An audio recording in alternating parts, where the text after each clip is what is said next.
Dear Americans, how do you find this first year of Biden's presidency compared to Trump's? Well, there is pretty much one thing that's continuing to make me mad. It's that Biden lowered the threshold from $20,000 to $600 to get a 1099-K form. Instead of taxing the rich, they want to go after the gig economy, like DoorDash, or Uber, or small-time eBay sellers to nickel and dime them to death. Most people using these platforms are doing so as a side gig to make enough money to support their families. So let's go after those people and not the billionaires, right Biden? During the first year of Trump's administration, the majority of news headlines were about Trump. During the first year of Biden's administration, the majority of news headlines were about Trump. It's actually kind of scary because Biden has done some things that need to be brought up, but it's like a radio silence around him. Unless it's about his pets. I saw a political bumper sticker today that said 2020, any sane person. That's pretty much how I feel. Being terrified in slow motion instead of being terrified on fast forward.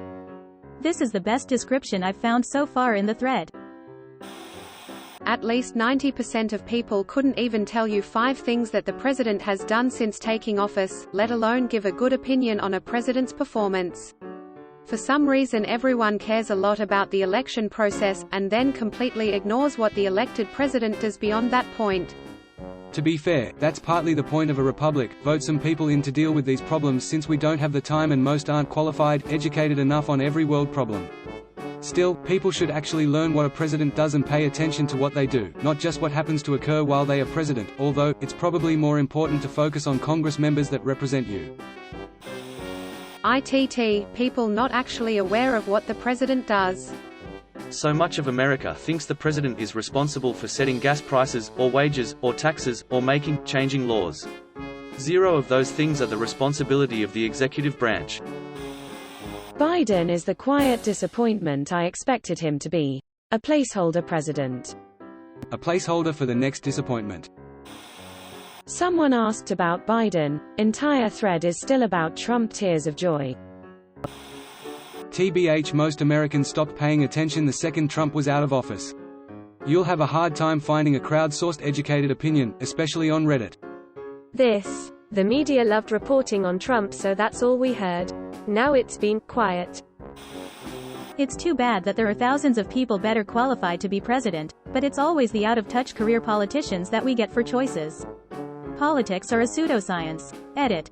I'm not implying that Biden is unqualified or ineffective, but that there may be someone out there that is simply better. I'm aware that Trump was not a career politician. I just want to see a change from the old, rich guy template. The best person qualified to be president doesn't want to be president. If I am being honest, I don't have enough education in political science to have an actual opinion in politics. I do however feel like that is also the case for 90% of the American populace. Edit 2 words mother fur. I am not perfect. Edit number 2, this is kinda my point. I am just a regular old blue-collar worker getting blackout drunk on steel reserves tonight, and one comment about politics and my aversion to them ruffled so many feathers. They want us to hate each other. They want a divide. We'll never agree on the fundamental things that keep us down as a nation. And the one thing that keeps us down as a nation is to forget that we are a together. We are the people. They are the government. As a random American with a political science degree, I would say it is not relevant to forming a political opinion. Your stance on science, guns, social services, access to abortion, climate, taxes, military etc. don't require any academic justification, and it's pretty clear where each of the main two parties stand on each of these. It's common for people to say the two political parties are the same. But this is less the case every year. That is what polarization is. Well, it's certainly been quieter. Whatever your opinion of Trump, I feel like if he would have just STFU, most people would have been a lot less stressed out. He was certainly his own worst enemy at times. Esh. 2 things. Way calmer. Also, this country is still F-ed. It goes way deeper than the White Horse. Edit. You guys are great. Edit 2. Some of you get triggered very easily. You leave Shadowfax out of this. Tears of joy, yes. Seriously though, this isn't his problem to fix. He expanded Bears Ears National Monument, and so that's a plus. Besides that, not much to say. Refreshing, but unsatisfying. Title of your sex tape? The only defining thing about Biden administration is that he is not Trump. And that is a sad legacy to leave behind. Isn't that why people voted for him? Does no one realize there are macroeconomic trends that are totally out of control of the president? Trump had nothing to do with the stock market increasing, just like Biden has nothing to do with the stock market increasing during his term. The increase in the cost of living is happening all over the world.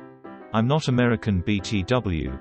So why does anyone think it is because of any policy Biden has enacted? Edit.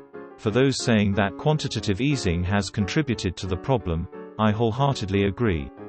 But when every single developed nation has been printing money for the past 30 years, it is a systemic issue and one that cannot necessarily be blamed on a single leader's policies. He managed to make it a whole year without committing obstruction of justice, so that's a positive. Thank you for watching. We upload new videos every day, so be sure to come back for more fun. Please consider liking and subscribing if you enjoyed the video.